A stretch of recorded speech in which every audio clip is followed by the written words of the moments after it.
LoveCraken asks, why don't you ask me a question, huh? Answer me that, bitch. And unlike the people who downrated you, I know that you're kidding and that this is your idea of deadpan humor because you're young and don't know any better. What could I ask you? Why did you choose the name LoveCraken? What were you thinking? So, there we go. Loreleila asks, perhaps you could explain to me the culture of the question video. I have noticed most popular people rarely answer in the comments section, which I always do because I like the concept of communication. I've asked questions, raised points, etc., and been ignored by virtually every one of the most popular. I realize and accept once it reaches a certain point you cannot respond to everyone. But to me, this ask me a question and I'll answer on a video seems divisive. Well, and welcome back. Well, thank you. Well, yeah. Divisive? I don't know. I mean, it's obviously everybody, you know, if they think about it at all, understands that there's something weird about an asymmetrical relationship where one person is known by many, many people who all know a lot more about that person than that person knows about them. And I am, just speaking for myself, I am worse off than a lot of people. I notice some of the true big names, and I'm not, you know, I don't consider myself remotely, you know, famous or popular on YouTube. But you know, I notice some of the people who seem to be much more into, you know, their subscriber counts and all this kind of thing, actually seem to really have a good memory for all the different names. I get lost. There are people that I have had large conversations with, and yet I get them mixed up with people who have similar names. Like, for instance, HoldinCoffee, who I see is going to be my next question here. I know that I've talked to HoldinCoffee a number of times, but HoldinCoffee is mixed up in my mind with Horrid Froth, who I thought liked me, but then I read a bad comment somewhere, and then I realized that I was incapable of remembering whether I had actually read a good comment or mixed him up with someone else, and I just have this problem all the time. You know, basically, if you don't have an on-screen identity that I have interacted with, I've gotten off of your question onto the whole, one of my pet peeves. I wish that YouTube would allow us to access people's comment histories, so that if you get a question from someone and you go, I know I've talked to this person before, you could do what you can do on IMDb, where you just click on their name and you get their whole comment history, so you can see whether you've talked to them before, and you can refresh your memory and all that kind of thing, and see what they've said about other people's videos. The comment system here it really discourages people from getting deeply into relationships with people who they haven't had back and forths with in videos. Okay, the question video, and then the other thing for me is, I didn't come to YouTube to get into comment thread conversations. I don't like doing it. I get writer's block in every writing situation at the drop of a hat. Sometimes I will relentlessly go back and forth with someone about, you know, some topic, but it's stressful. So the question video is a way to get around that for me. It's a way to interact with people on YouTube in the form that I came to YouTube to be involved in, which is the video, you know. And then the other thing is, you know, if you, like in this case, I'm doing it because I just want to get rolling again, and I've kind of, you know, I felt I was rusty, so this was a way to just get started again when I didn't really want to jump right in with a self-motivated video. So there you go. HoldinCoffee, who is not Horrid Froth and is not someone else who has a similar name, asks, who really killed JFK and RFK? Weirdly enough, JFK was killed by Sirhan, and RFK was killed by Lee Harvey Oswald. People get that backwards. No, they were killed by the people that, were found guilty of killing them. There's a conspiracy theory about every famous person who dies. It's all bullshit.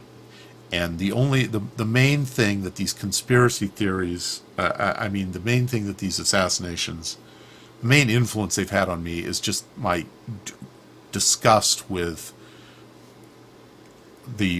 all the mental energy that goes into spinning fantasies and creating what are essentially fantasies of powerlessness around these supernatural killers, essentially, because that's really what they are. It's like huge conspiracies of people who can control things behind the scenes in a way that people just don't do. There are conspiracies, but they're generally squalid, and you know about them. You find out, oh, but how can you not? How can you prove that you know about every conspiracy if you don't know about it? I just want to drop the whole subject. Although I do remember where I was when I found out that JFK had been assassinated, because I was 5 and I was standing in our kitchen in Malibu, and I remember looking up at my mother crying because she had just heard on the radio that we didn't have a TV at that time, on the radio that Kennedy had been shot and was dead. Themaxxxi asks, what fictional books do you recommend, and what are your views on anarchism and libertarianism? Well, I know there's another question later about science fiction. I'm going to jump right in. Since you asked for fictional books, I am going to recommend, this is 2 of 3, 2 of a trilogy, the Alexander trilogy by Mary Renault, starting with Fire from Heaven, and then The Persian Boy, and then Funeral Games. Great, great books, and Mary Renault's book, The King Must Die, is another one well worth reading.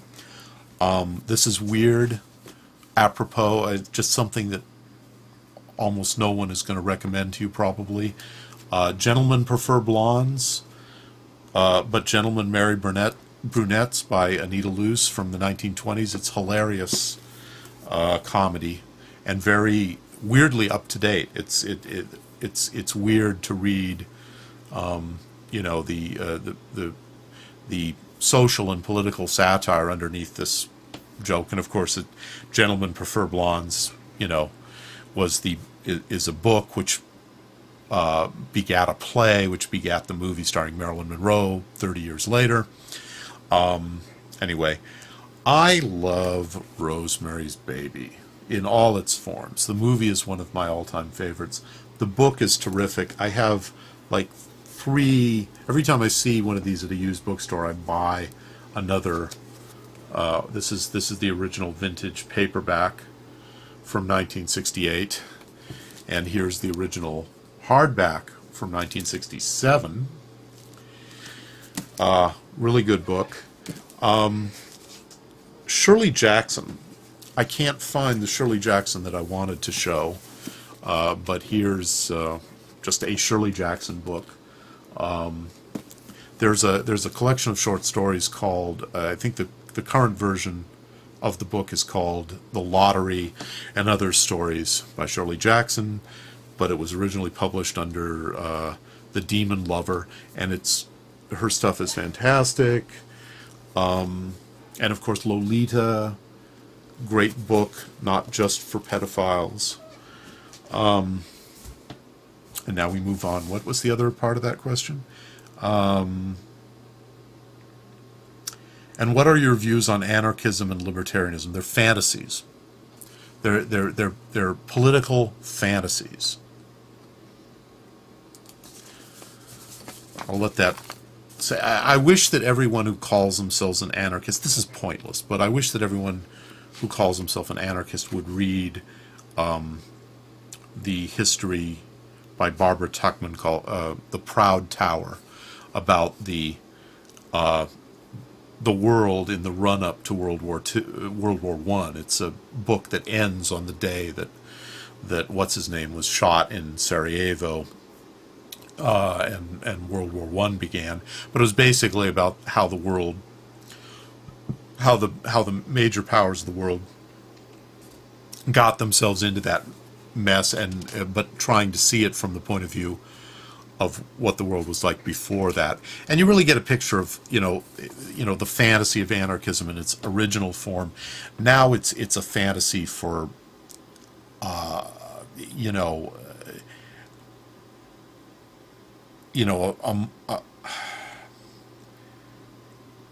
for, I don't even want to talk about it right now. It's a fantasy. It is a fantasy. It's like communism. Even capitalism isn't a philosophy in the sense that